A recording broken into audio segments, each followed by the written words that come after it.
Wayne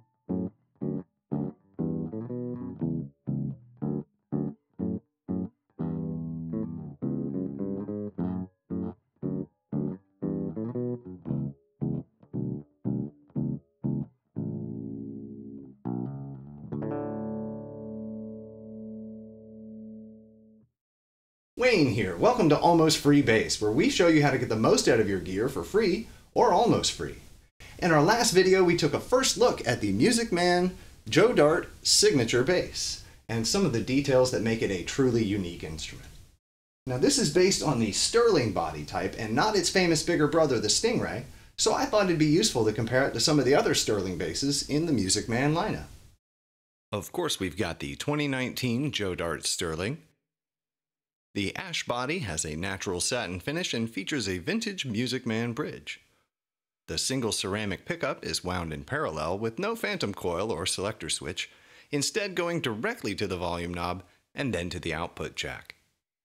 The strings are a custom 105-45 flat wound set from Ernie ball. Around back, the neck is finished with gunstock oil and a hand-rubbed wax blend that feels as good as it looks. The neck is held in place with the usual Music Man 5-bolt pattern. For comparison, we've got an original 1994 Music Man Sterling, the first full production year for the Sterling model. This particular bass has been on quite a few adventures, but still plays great. It features the flea bridge, which is a bit more stable for aggressive playing, even if it has lost a couple of the mute pads along the way. But we'll look at how to replace those for under $5 in a future video. It has a 3-band active EQ, and again we can see signs of its heavy use as the knob is missing from the bass control. The single humbucking pickup has been lowered to be nearly flush with the body, again to suit an aggressive playstyle. This bass has a rosewood fingerboard and is strung with a set of 105-45 Rotosound 66s. This model has a bird's eye maple neck with a natural satin finish on the back. The well-worn 5-bolt neck plate is otherwise identical to the other two basses. Last and certainly least expensive is the so-called Sterling by Music Man Sub 4. Here they're using the name Sterling as a sub-brand, but this bass is also using the Sterling body type as opposed to the larger Stingray. It's made in Indonesia and has a basic Music Man bridge, a single humbucking pickup, and a 2-band active EQ. The maple neck and fretboard have a natural finish, and it also has 105-45 Rotosound 66s on it. And in true Music Man tradition, it has the same 5-bolt neck plate. You can find the sub for $200 if you look hard enough. The classic Sterling goes for around 5 times that. You can find good examples for around $1,000 on Reverb. The Joe Dart signature bass was for sale only during the month of March 2019 and was sold for $2,000 to those lucky enough to grab one.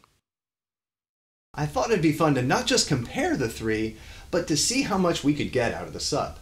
Just how does a $200 bass compare to instruments costing 5 or 10 times as much? Here I'll play the same figure on each of the 3 basses. On the Joe Dart bass, I'll leave the unmistakable can't miss it volume knob on full. And to minimize any interference from government subsidies, I'm going to leave the 2 active basses on the middle neutral position.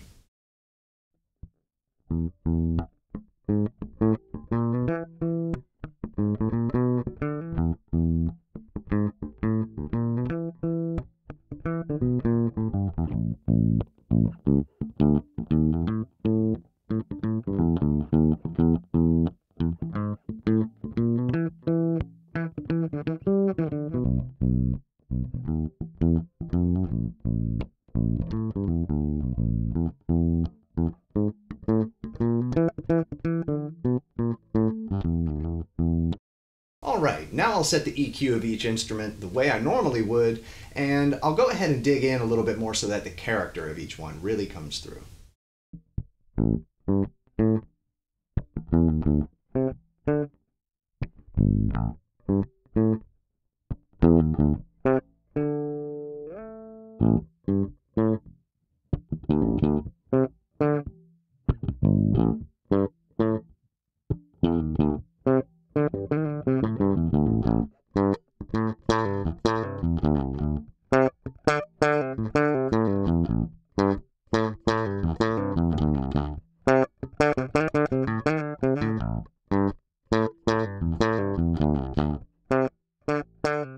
that was a lot of fun, but I'm sure as bassists you know it's not always about having fun. When you get a call for a session, sometimes the producer's just looking for a well-rounded bass tone that sits well in the mix. So for these next lines, I'll go ahead and dial back the character a little bit and we'll see how well suited they are for a studio environment.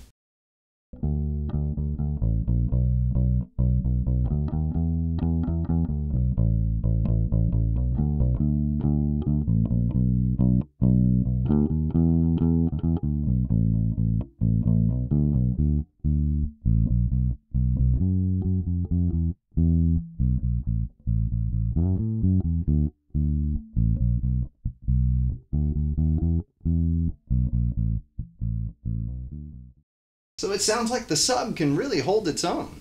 Now, as a player, I can feel the difference, but nothing I would consider a limitation or anything that would hold me back. So while the Joe Dart bass is a truly special and unique instrument, it's really clear that with proper care and attention, a well-made, inexpensive bass can absolutely serve as a workhorse for a bassist at any level. Practicing, rehearsing, and being easy to work with are all far more important as a professional musician than the instrument you show up with. And so while I'm not trying to say that gear doesn't matter, I just want to emphasize that you don't have to spend a fortune in order to find a bass you can love. Thanks for watching. In the next video, we'll see if we can get even more out of the Sterling sub with some fresh strings, a new setup, maybe even some soldering. Make sure to subscribe to learn how to get the most out of your gear for free or almost free. Thanks again for watching Almost Free Bass, the low end of the low end.